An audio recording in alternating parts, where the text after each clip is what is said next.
Fire investigators are looking into just what caused a fire that destroyed a home in Niskuna hours ago. This morning, there is a fire that is underway in the village of Husik. The cause of a fire that burned a Watervliet woman remains under investigation tonight. Big early morning fire in Colony, the blaze breaking out just before 4. Firefighters dealt with less than ideal weather conditions while battling a fire in Glenville this afternoon. Take a look. Schenectady County Fire Coordinator tells CBS 6 6 departments were called to this home on Farley Place. They have a firefighter's wife. Firefighters tell us. Firefighters. Volunteer firefighters.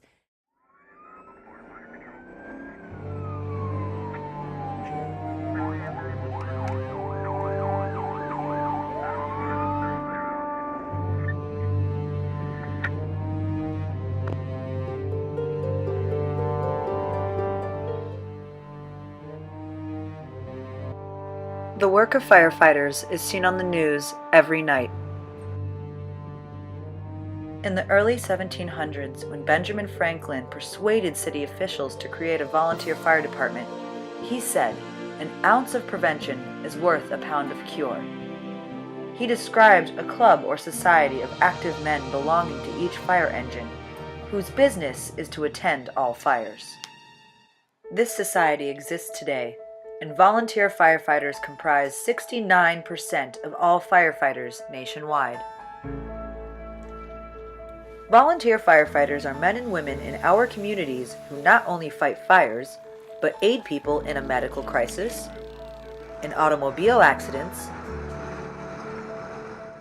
search and rescue calls on land and in water. They even respond to public service calls, including water line breaks. Whether their basement is flooded by 5 inches or 5 feet, the fire department is there to drain your problems. Take that with you now. Take the whole pump with you, take everything with you. In order to be prepared for these calls, all firefighters undergo a series of drills to keep their skills sharp. The All Plaus Volunteer Fire Department, located near Schenectady, New York, drills 3 to 4 times a month. Some drills include classroom instruction, and others focus on manipulative skills. Here, Chief Andrew Coppola is leading a medical drill with EMS Lieutenant Jake Ronesi. Okay guys, today what we're going to do, we're going to do a medical scenario. We're going to say that our patient is on a construction site, he's had a construction accident. Jake, you're going to be the officer in charge. Okay, so this is your crew, this is what you have. Today we're going to work with our backboard, track pack, and our regular medical bag. Okay, this scenario has to do with a ladder, that's all I'm going to tell you. Okay, so we'll say that you get dispatched to a call, you guys bring your gear upstairs, and you know what to do, Jake. Well, went well. We did a good job holding C-spine the whole time. No one dropped C-spine, which was good. We didn't do a great job securing him tight enough, so when we stood him up, he slid down a little bit. We did a good job with the assessment. We did a nice, thorough assessment. I think all in all, we did a good job. We've got to work on how well we secure the patient to the backboard. Okay, did you guys do a set of vitals? No. Should have done that. We didn't do a set of vitals. Okay, so do you know what that's called? It's a con. That's a con. Okay. The firematic side takes up most of a firefighter's time, but there is also a social side. All fire departments hold events.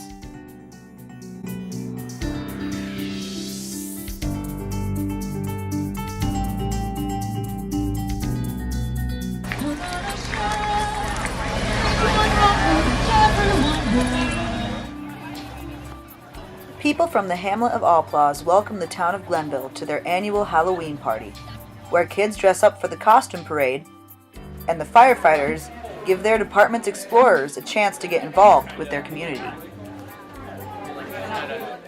All Plaus Fire Department's Explorer program started in 2003, but it has been active in our country for quite some time. To be an explorer in the All Plaus post, you have to have graduated 8th grade, and you have to have a serious interest in the world of firefighting. The Explorer program introduces young men and women to the fire service. It teaches them skills for their future careers, whether it's firefighting or not. At an early age, they develop leadership skills, and they also learn community interaction through fire department activities. Explorers also get to attend Explorer Weekend. Explorer Weekend invites the members of the Explorer Post to the New York State Fire Academy. There, the kids learn progressive fire skills over a 4-year period. The classes are taught by certified New York State fire instructors.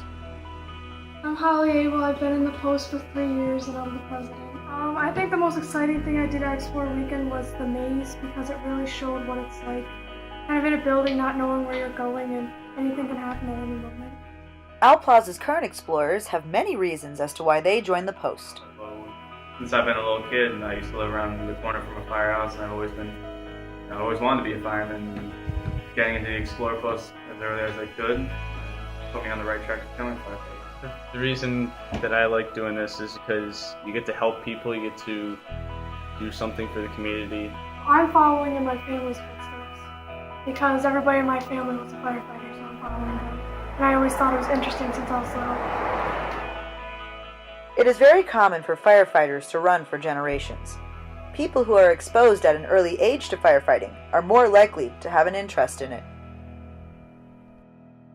Both Chiefs Andrew Pohl and Cassandra Coppola say they followed family members into the fire service. Since I was a young kid, I've been following my grandfather, who was a member here since the 1940s. I always had an interest in the fire service and just wanted to be a member here. I was introduced to firefighting at an early age. My father was a firefighter for El Paso when I was a young child, and I found myself going down there as often as I could. I enjoyed being with the fire trucks, being with the firefighters. I joined the fire service at 16 years old. I've been there 35 years at this time. A white helmet identifies a firefighter as a fire chief.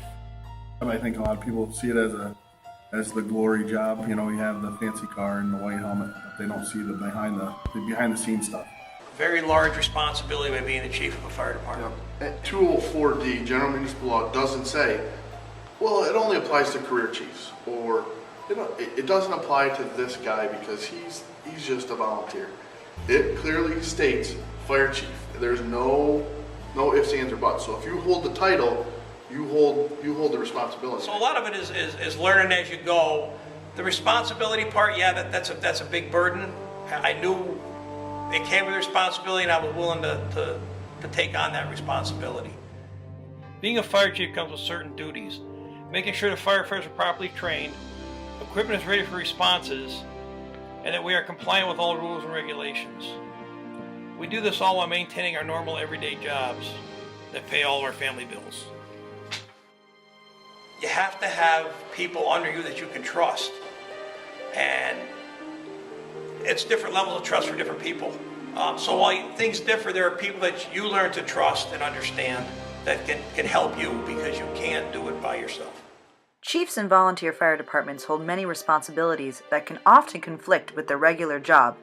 When the pager goes off, they go to the call. Even when it goes off during an interview.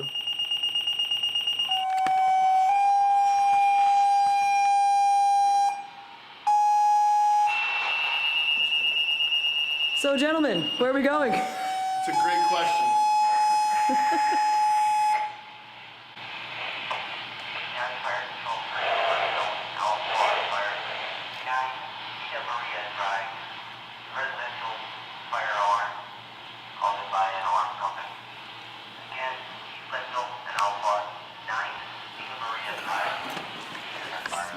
Typically in the fire service, the first person in the door writes on the alarm board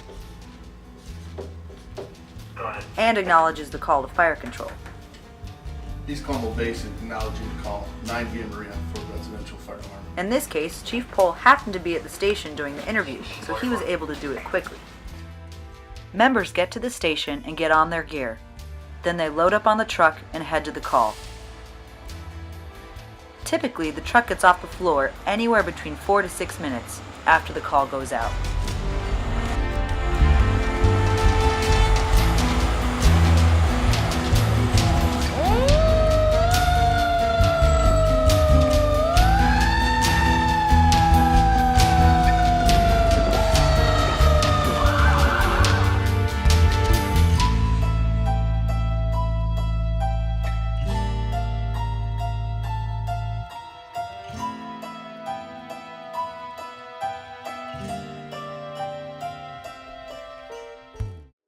Dale Lingenfelter, aka the Capital Region Rope Master, is the chief of the Niskayuna District 1 Combination Fire Department.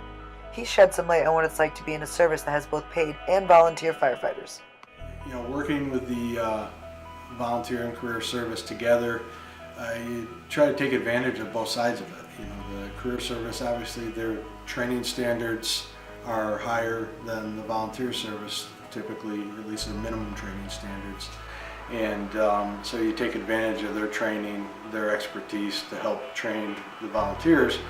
But on the other side of it, some of the volunteers come from professions who can bring in a lot of non-traditional expertise to the career staff. People who are chemists on their regular job, people who work in information technology, people who work in the construction fields. Retired Schenectady Fire Department Lieutenant Mike Denny, a member of the Pine Grove Volunteer Fire Department, says volunteer departments are usually more relaxed than career departments. It's more of a military setting. You have chiefs, captains, lieutenants. It's yes sir, no sir. Volunteer side, that still applies. Less stringent though. You're more on a first name basis. But he says the only real difference between big city departments and volunteers is the amount of work they do. But the calls are the same. Structure fires, CO detectors, smoke alarms, they're the same. It's not different. It's just the amount that we're doing. Volunteer firefighter Jake Ronessi says he sees volunteer and career firefighters as equals. Volunteers do a lot of work, and volunteers cover most people's houses. The only place, you know, big city departments and the paid departments get a lot of the respect, and people think they're better, but that's not necessarily true. You know, volunteers train just as hard and put in just as much effort as the career guys. The end job or the end goal is basically to serve the community. So I think the most important thing is to keep people focused on why we're there. You know, to provide emergency services to our community. Besides the firefighters you see in your local town or city, there are military firefighters. They take care of secure military bases and airports around the country, as well as wherever military installations are around the world. Scott Pike started out as a Marines firefighter and retired out as an Air National Guard firefighter after 30 years of service. Our firefighting is the same as out in the civilian world. We still put out structure fires. Our specialty, though, is aircraft in most cases. So, you know, we have to have that specialized training. Where it really turns different is when we go out to a conflict or something like that, because we have to, you know, change gears a little bit, and we have to make sure that our people are taken care of.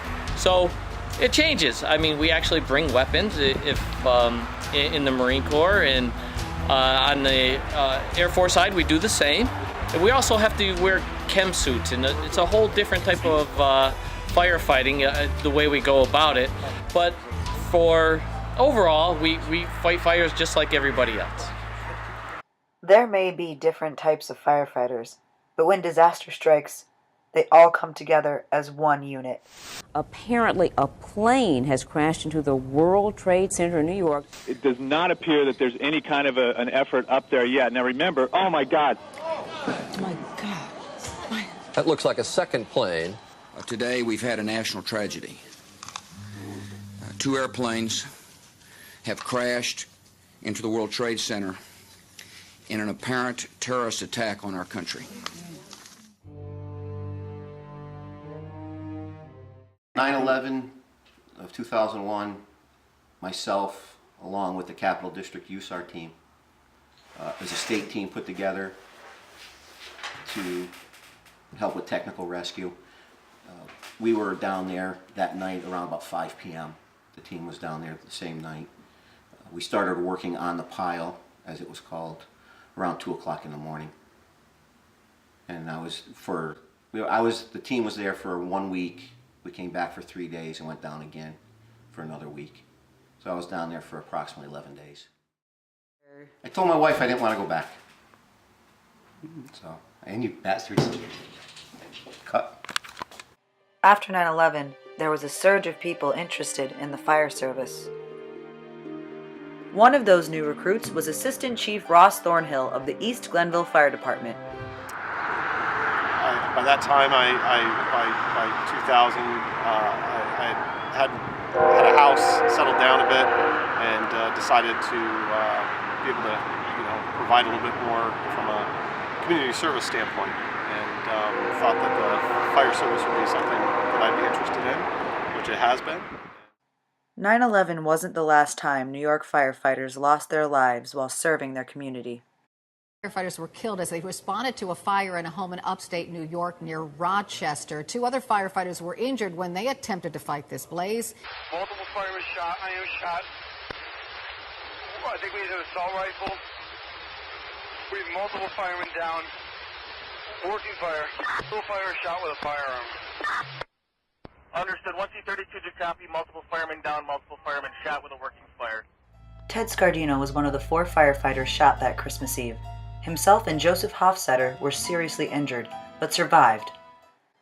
Sadly, 43-year-old Michael Ciparini and 19-year-old Tomas Kachuvka lost their lives that day.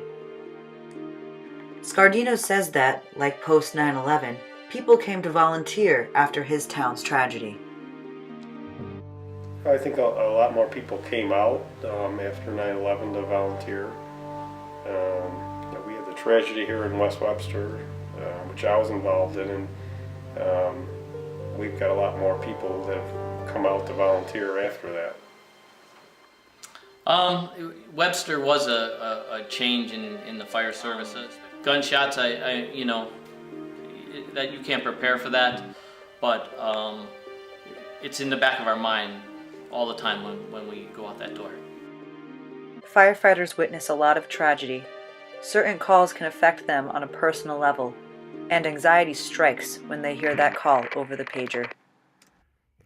Well, in the old days, it was a house fire. It was one of the things that your anxiety got pumped up. Today, it's more like car accidents and some medical calls, depending on what it is, and especially if you know the patient. And then, of course, there's always that thing where maybe you recognize the address, and it could be a family member or a close friend. I think those are the ones that always get your heart going. Yeah, I joke that as you move in, and then people and family members move into the fire district, they get on a list that addresses that I keep queued up in my head, and if anything happens at those addresses, those are calls too that kick in a little different. The entrapment call, whether it's a vehicle accident, fire, if you hear entrapment, that's one that really gets the blood pumping, along with anything that has anything to do with a child or infant. Really stands out and really gets your blood pumping. Anytime you hear children involved, I guess as a parent, kid calls. Kid calls are the worst. The calls for when the word month is behind the child, yeah. And it's usually because they're having difficulty breathing, having something like that. It sticks in my craw. Yeah. I get nervous. Yeah. I've been doing this for 35 years.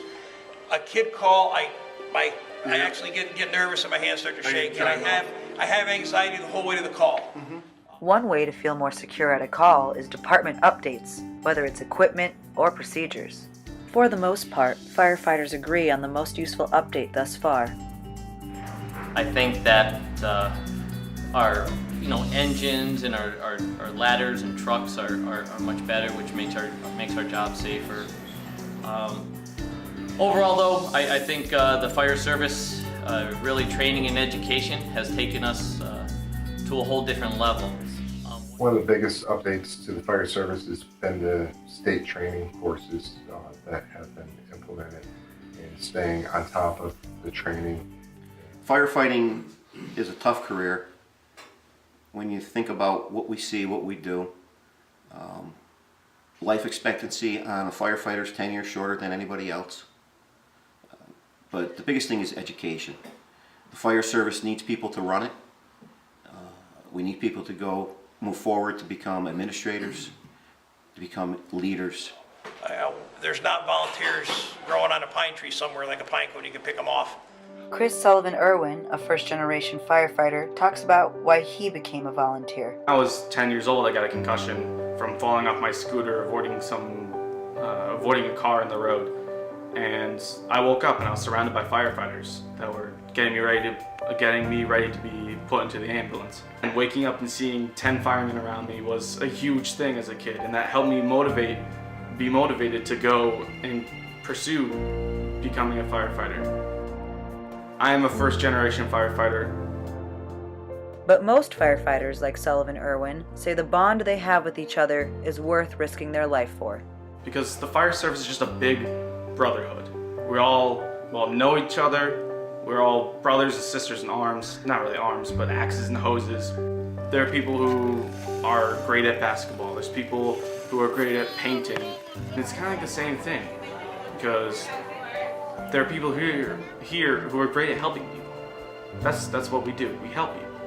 And when you see a group of men and women come through your front door with bags and just equipment and are there for you, that's why they're there, is to help you, then that really just brings you up. If you aren't already involved in the fire service, I highly encourage you to. It's just something I can't live without. This is what I am. This is my life, and I love it.